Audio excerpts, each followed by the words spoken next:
एक मज़ेदार क्वेश्चन जो आपको काफ़ी कुछ सिखाने वाला है। काफ़ी पहले मैंने एक वीडियो बनाया था अर्थ और मून के टाइडल फोर्स को लेकर। मुझे नहीं पता आप में से कितने व्यूअर्स ने उस वीडियो को देखा है।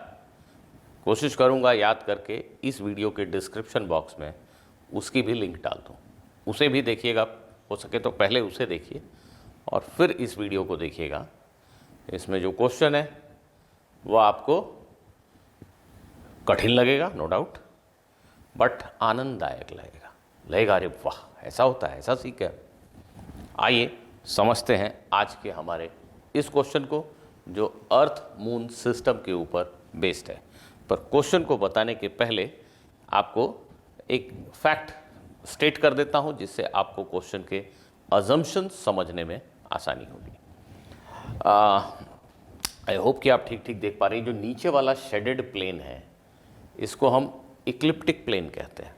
अर्थ सन के अराउंड घूम रही है, तो अर्थ का जो प्लेन ऑफ रिवोल्यूशन है उसको हम अक्सर इक्लिप्टिक प्लेन कहते हैं। ओके, अब अर्थ की जो रोटेशन एक्सिस है, नॉर्थ साउथ पोल को कनेक्ट करने वाली एक्सिस है, वो एक्सिस इस रिवोल्यूशन के प्लेन से, इक्लिप्टिक प्लेन से काफ़ी इंक्लाइंड है। मोटा मोटी 23.45 डिग्री के आसपास का इंक्लिनेशन है। दैट मीन्स अगर हमारी अर्थ, ये सन है और हमारी अर्थ इस प्लेन में ऐसे रिवॉल्व कर रही है, तो जो अर्थ का रोटेशन एक्सिस है, नॉर्थ साउथ पोल को जोड़ने वाला एक्सिस, वो इस प्लेन के साथ इंक्लाइंड है, ये कहा जा रहा है। ठीक है, ठीक इसी प्रकार मून भी, जो ये मून है, ये मून हमारे अर्थ के चारों तरफ रिवॉल्व कर रहा है, तो इसके जो रिवॉल्यूशन का प्लेन है अर्थ के अराउंड, वो भी इस इक्लिप्टिक के साथ 5.15 डिग्री का एंगल बनाता है। मतलब अर्थ जिस प्लेन में सन के अराउंड घूम रही है, मून जिस प्लेन में अर्थ के अराउंड घूम रहा है, they are not the same plane. उनके बीच में इंक्लिनेशन एंगल है, छोटा ही एंगल है 5-5.5 डिग्री का, पर वो एंगल तो है। एट द सेम टाइम, जैसा मैंने कहा कि अर्थ के नॉर्थ साउथ पोल को जोड़ने वाली लाइन इंक्लाइंड है। ये शायद मैं एंगल गलत बोल गया, ये इक्लिप्टिक प्लेन के साथ 23 डिग्री का एंगल नहीं बना रहा है। अर्थ की जो इक्वेटर है, that means north south plane को जोड़ने वाली या नॉर्थ साउथ पोल को जोड़ने वाली जो अर्थ की एक्सिस है, उसके परपेंडिकुलर जो इक्वेटोरियल प्लेन है, वो इक्वेटोरियल प्लेन इस इक्लिप्टिक प्लेन के साथ लगभग 23.5 डिग्री का एंगल बनाता है। दैट मीन्स अर्थ का इक्वेटोरियल प्लेन अर्थ के सन के अराउंड रिवोल्यूशन के प्लेन के साथ 23.5 डिग्री का एंगल बना। So all these various planes are actually inclined to one another. पर अभी जो क्वेश्चन हम लेने जा रहे हैं, just for the sake of simplicity, हम ऐसा मानेंगे कि ये सारे एक ही प्लेन है। मीन्स अर्थ सन के अराउंड जिस प्लेन में रिवॉल्व कर रही है, अर्थ का इक्वेटोरियल प्लेन भी उसी प्लेन में है। दैट मीन्स अर्थ टिल्टेड नहीं है।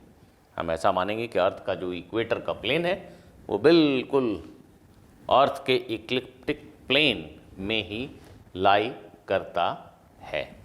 ठीक उसी प्रकार मून का भी जो प्लेन है जिसमें अर्थ के अराउंड घूम रहा है, उसको भी हम अर्थ की इक्लिप्टिक प्लेन में ही मानेंगे। मून का जो इक्वेटर है उसको भी, इक्वेटोरियल प्लेन जो है, उसको भी हम इसी इक्लिप्टिक प्लेन में मानेंगे। ठीक है, आप सभी को पता होगा कि अर्थ का मास मून से काफ़ी भारी है, काफ़ी ज़्यादा है। और अर्थ मून सिस्टम का जो कॉमन सेंटर ऑफ मास है, ऐसे दो सेलेशियल ऑब्जेक्ट्स जो एक दूसरे के अराउंड घूम रहे होते हैं, कॉमन सेंटर ऑफ मास के अराउंड घूम रहे होते हैं, उन सभी के लिए जो कॉमन सेंटर ऑफ मास है उसको कई बार हम बारी सेंटर कहते हैं। तो अर्थ और मून का जो कॉमन सेंटर ऑफ मास है, जो बारी सेंटर है, वो एक्चुअली में अर्थ के अंदर यहाँ कहीं लाई करता है, ऐसा इस डायग्राम में दिखाया गया है। दैट मीन्स अर्थ मैसिव है, तो ये जो कॉमन सेंटर ऑफ मास है अर्थ के सेंटर से काफ़ी क्लोज होता है। तो इस एक्सप्लेनेशन के साथ मैं अब क्वेश्चन को फॉर्मुलेट करने की कोशिश करता हूँ। ठीक है, आइए पढ़ते हैं हमारा आज का क्वेश्चन। मुझे स्क्रीन से थोड़ा हटना पड़ेगा ताकि आप क्वेश्चन को ठीक ठीक देख पाएँ। क्वेश्चन पढ़ता हूँ मैं आप भी पढ़िए। Consider the earth moon system as a close system and neglect all effects due to the sun. Sun के इफेक्ट को, सन के ग्रेविटेशनल फोर्स को इग्नोर कीजिए। Neglect the angles of inclination of the plane of the earth equator, the orbital plane of moon and the plane of moon's equator and assume all these motions to take place in the same plane. ये वही बात है जो अभी मैं आपको समझा रहा था इतनी देर से, कि ये सारे मोशन जो हैं वो एक ही प्लेन में हो रहे हैं। अर्थ का इक्वेटोरियल प्लेन, मून का इक्वेटोरियल प्लेन, मून जिस प्लेन में अर्थ के अराउंड घूम रहा है, अर्थ जिस प्लेन में सन के अराउंड घूम रही है, सब एक ही प्लेन है, ऐसा आपको मान लेना है। This is for the sake of simplicity.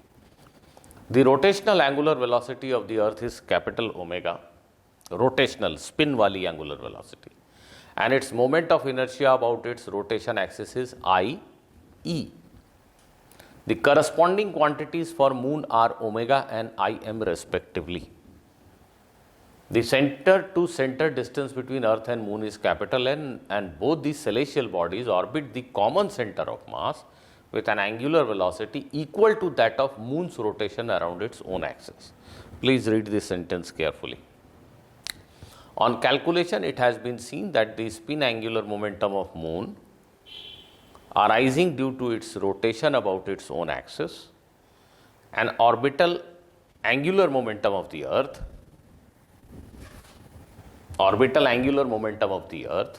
due to orbital motion about common center of mass, both are small compared to overall angular momentum of the earth moon system about the center of mass. ठीक से इसको capture कर लीजिए, खुद से जरूर पढ़िए, समझिए क्या कहा गया है। अर्थ की जो स्पिनिंग है, नॉर्थ साउथ पोल से पास होने वाली एक्सिस के अबाउट स्पिनिंग, जिसकी वजह से डे और नाइट होते हैं, उसकी एंगुलर स्पीड को कैपिटल ओमेगा लिखा गया। उसी तरह मून भी अपनी एक्सिस के अबाउट स्पिन कर रहा है, उसके एंगुलर स्पीड को स्मॉल ओमेगा लिखा गया। ठीक, आई ई जो है वो अर्थ की अपनी एक्सिस, रोटेशन एक्सिस के अबाउट मोमेंट ऑफ इनर्शिया है। सिमिलरली मून की अपनी रोटेशन एक्सिस के अबाउट, स्पिन वाली एक्सिस के about moment of inertia I M है। Centre to centre distance between earth and moon is capital L. ठीक है, दोनों ऑब्जेक्ट अपने बारी सेंटर, मतलब कॉमन सेंटर ऑफ मास के अबाउट रिवॉल्व कर रहे हैं। और क्वेश्चन में जो सबसे इंपॉर्टेंट बात लिखी गई है उसको फिर से पढ़िए, आखिरी के कुछ sentences. On calculation it can be seen that spin angular momentum of moon arising due to rotation about its own axis. Moon का जो रोटेशन है अपने खुद के एक्सिस के अबाउट, उसकी वजह से जो स्पिन एंगुलर मोमेंटम है वो काफ़ी छोटा है, मोटा मोटी ये कहा जा रहा है। और सिमिलरली अर्थ का angular momentum due to its revolution about the barycentre is also very small compare to the overall angular momentum of the earth moon system about the common centre of mass. ये जो common centre of मास है, इसके about earth moon system का जो overall angular momentum है, उस angular momentum की तुलना में अर्थ का एंगुलर मोमेंटम, जिसको आप शायद ऑर्बिटल एंगुलर मोमेंटम कह सकते हैं, वो बहुत छोटा है, और मून का स्पिन एंगुलर मोमेंटम काफ़ी छोटा है। As far as the kinetic energy is concerned, it has been found that the kinetic energy of rotation of moon and kinetic energy arising due to translation of the earth about common center of mass, both are small compared to overall kinetic energy of the system. अब इसका interpretation आप थोड़ा खुद कीजिए। The time period of moon's rotation is 27 days, 27.3 days. The reduced mass of earth moon system is mu. Reduced mass of earth moon system is mu. Reduced mass, small m is mass of moon, capital M is mass of earth. So this quantity is known as reduced mass. इसको mu लिखेंगे हम, इस quantity को mu लिखेंगे, ऐसा कहा जा रहा है, simple. Suppose the earth moon distance changes by a small amount delta L all by itself. Question कह रहा है कि मान लो अर्थ और मून के बीच का जो डिस्टेंस है, उनके आपसी इंटरैक्शन की वजह से डेल्टा एल से चेंज हो गया। ये आपको सरप्राइजिंग लग सकता है कि ऐसा हो क्यों गया। इसके लिए आपको वो वीडियो जिसका मैंने जिक्र किया वो एक बार देखना पड़ेगा।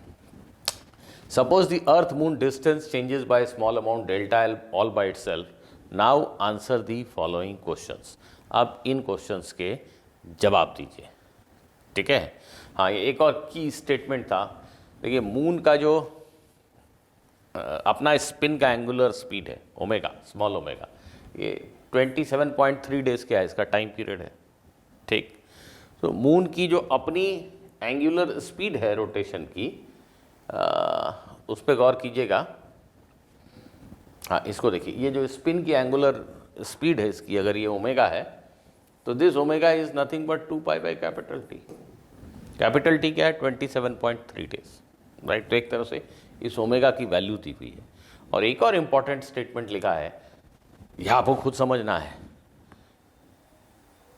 इस बारी सेंटर के अबाउट अर्थ का सेंटर सर्कल में घूम रहा है, मून का सेंटर भी सर्कल में घूम रहा है। दोनों ऑब्जेक्ट इस कॉमन सेंटर ऑफ मास के अबाउट जो घूम रहे हैं, उनकी एंगुलर स्पीड भी यही है। यही एंगुलर स्पीड है दोनों ऑब्जेक्ट की अपने कॉमन सेंटर ऑफ मास के अबाउट। ठीक है, यहां लिखा है common centre of mass with an angular velocity equal to that of moon's rotation about its own axis. ये लिखा हुआ है यहां पे। तो आपको इन क्वेश्चंस के आंसर देने हैं। पहला क्वेश्चन है the change in value of omega. अगर दोनों ऑब्जेक्ट के बीच की दूरी में डेल्टा एल का परिवर्तन हो जाए तो ओमेगा की वैल्यू में कितना बड़ा बदलाव होगा, ये पहला क्वेश्चन है। और दूसरा क्वेश्चन है अर्थ की एंगुलर स्पीड जो है, स्पिनिंग स्पीड, उसकी वैल्यू में कितना बड़ा चेंज होगा। ऑप्शंस दिए हैं, तो इन्हीं पैरामीटर्स के टर्म्स में आपको आंसर देना है। एक बार अगर